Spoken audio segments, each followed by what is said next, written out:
Bonjour à tous. L'armée américaine chercherait-elle un moyen de contrôler le climat? C'est la question qu'on se pose aujourd'hui dans e-reportage. Contrôler le climat en déclenchant par exemple des cyclones ou en provoquant des sécheresses. L'idée paraît farfelue et pourtant, en plein Alaska, l'armée américaine développe depuis plusieurs années un programme de recherche scientifique et militaire sur l'ionosphère. Alors fantasme ou réalité, voici l'enquête d'Audrey Avram sur un récit d'Adrien Pinon. Et si un jour nous pouvions contrôler le climat? Nous sommes en Alaska, au milieu des glaces. Derrière ces grilles, sur plus de 20 hectares, se trouve une base de l'armée américaine. De loin, on distingue une forêt d'antennes de plus de 20 mètres de haut. Il y en a plus de 80. Officiellement, cette base abrite un programme de recherche scientifique et militaire sur l'ionosphère, l'une des couches de l'atmosphère. Nom de code, HAARP. Un nom qui suscite de nombreuses rumeurs et interrogations depuis des années. On pense généralement que les Américains y étudient le contrôle des communications, voire des phénomènes climatiques. Nick Begich est chercheur. Cela fait 15 ans qu'il tente d'en savoir plus sur les expériences menées au cœur de l'Alaska. Après plusieurs années d'enquête, il est arrivé à rentrer en contact avec l'un des concepteurs du projet HAARP, le physicien Bernard Island, qui veut lui donner accès à des données confidentielles. Ce qui est apparu à la lecture de ces brevets concernait des recherches pour manipuler le climat, des manipulations climatiques, voire même des manipulations de l'environnement de manière très particulière, tout ça pour des applications militaires. Manipuler le climat, cela paraît impensable. Mais être capable d'envoyer un cyclone ou une sécheresse chez ses ennemis, cela ressemble à l'arme absolue. Les Américains essaient-ils vraiment de contrôler les phénomènes climatiques? C'est ce que croit Luc Mampey, chercheur pour le groupe de recherche et d'information sur la paix et la sécurité. Je fais référence notamment à un rapport publié par l'US Air Force vers la fin des années 90 et qui s'appelait Air Force 2025, où très clairement l'US Air Force évoque là toutes les recherches qui devraient être faites à des fins militaires de manière à pouvoir avoir un certain impact sur les phénomènes météorologiques, de manière à pouvoir faciliter les opérations militaires amies et rendre plus compliquées les opérations militaires ennemies. Les Américains travailleraient sur la maîtrise du climat depuis les années 60. Il y a des premiers essais qui ont été faits au moment de la guerre du Vietnam, où là, effectivement, on a, par des procédés physico-chimiques, essayé de provoquer des intempéries, des averses extrêmement fortes. En 1967, en pleine guerre du Vietnam, les Américains se livrent à une expérience étonnante. Ils déversent une substance chimique au-dessus des nuages. Le but, faire en sorte que les pluies torrentielles de la mousson se propagent au Nord-Vietnam jusqu'aux bases de leurs adversaires. Le plus étonnant, c'est que cela a marché. Alors HAARP pourrait-il être la suite de ces premiers essais? Ce qui concerne les modifications environnementales et climatiques, c'est un enjeu militaire aux États-Unis depuis certainement 50 ans. Et cela implique des technologies, des procédés, des techniques très proches de ce qui est mis aujourd'hui en œuvre dans le cadre du programme HAARP. HAARP suscite l'inquiétude, au point qu'en 1997, le Parlement européen met sur pied une commission d'enquête sur la possibilité de manipuler le climat à des fins militaires. Très vite, les parlementaires font des découvertes alarmantes.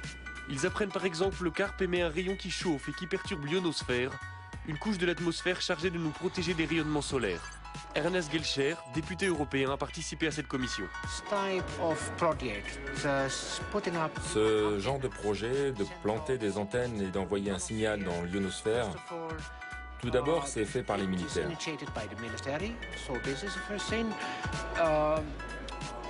Ils ne savent même pas quel impact ces expériences pourraient avoir. Je pense que derrière tout ça, il y a des objectifs militaires qui pourraient être un peu plus ambitieux, un peu plus vastes que ceux qu'ils veulent bien admettre en public. Très vite, les travaux de la commission se heurtent au refus américain de s'exprimer sur HAARP. À l'époque, le président de la commission est un parlementaire britannique, il s'appelle Tom Spencer. Convaincu du danger que le projet pourrait représenter, il essaie d'obtenir des précisions de la part des responsables américains, mais sans succès. Nous n'avons eu absolument aucun contact avec les Américains. Ils ne sont jamais venus. Pendant les auditions, Tom Spencer lui-même leur a dit qu'ils seraient les bienvenus au Parlement européen. Pour rencontrer les députés européens, ils n'ont jamais répondu. Je crois qu'ils ont délibérément décidé de faire la sourde oreille, d'ignorer le sujet et de ne pas en parler. Un incident va vite calmer les ardeurs de Tom Spencer. En 1999, le président de la commission fait la une des journaux à scandale. Il a été interpellé par la douane à l'aéroport de Londres. En fouillant sa valise, les douaniers ont découvert une vidéo pornographique gay et quelques grammes de cannabis. La carrière politique du député est brisée, la commission déstabilisée. Nick Begich a gardé le contact avec l'ancien député.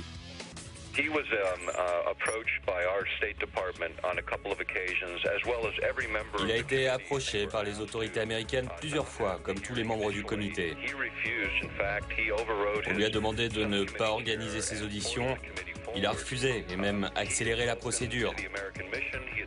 Il a essayé de parler avec les Américains, il a essayé de parler avec l'OTAN. Un jour, il a même appelé Al Gore devant moi. Ils étaient amis depuis des années et Al Gore a refusé de le prendre au téléphone de la Maison Blanche. Il était vice-président à l'époque. Ce qui s'est passé, c'est que tout le monde a dit à Spencer de rester en dehors de tout ça et il ne l'a pas fait. C'est regrettable car nous avons perdu un champion sur ce problème. Après la mise sur la touche de Tom Spencer, les investigations de la commission d'enquête cessent. Cela n'empêche pas de nombreux chercheurs de continuer à se poser des questions sur les expériences menées par l'armée américaine en Alaska. C'est le cas du physicien Jean-Jacques Berthelier. Son laboratoire est en contact direct avec Demeter, un satellite doté de nombreux instruments de mesure qui passe régulièrement au-dessus de la base américaine. Lorsqu'on passe au-dessus de Harpe, on voit quelque chose qui n'a pas l'air, pour un profane, n'est pas très étonnant, mais on voit ici un signal à 1 méga, à peu près un petit peu plus de 1 méga, qui est une émission dont on sait que c'est émis par Harpe. Donc, vous voyez bien que dans le milieu naturel, il n'y a pas ce genre d'émission. Et ce qu'on voit surtout qui est intriguant, c'est le fait qu'on a une baisse d'un facteur 2 ou 3 de la densité et une augmentation assez sensible de la température. Ce qui montre que Harpe arrive à modifier quand même assez profondément l'ionosphère. Ainsi, le projet Harpe fonctionne et son rayon peut modifier l'ionosphère. Mais il n'y a pas de preuve formelle que l'objectif est de pouvoir manipuler le climat à des fins militaires. Pourtant, le docteur Begich est persuadé que l'armée américaine possède une arme d'une puissance sans précédent.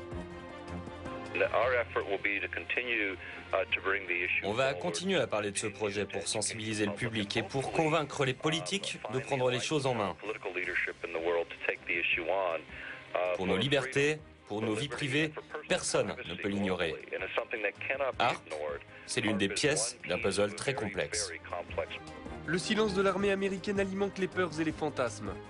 Personne ne sait si les militaires essaient effectivement de contrôler les phénomènes météorologiques. Mais il est certain que les expériences qui sont menées dans les neiges de l'Alaska perturbent le ciel au-dessus de nos têtes. Des expériences dont nous ne connaîtrons les conséquences que dans quelques années. Voilà donc pour cet étrange programme de l'armée américaine qui peut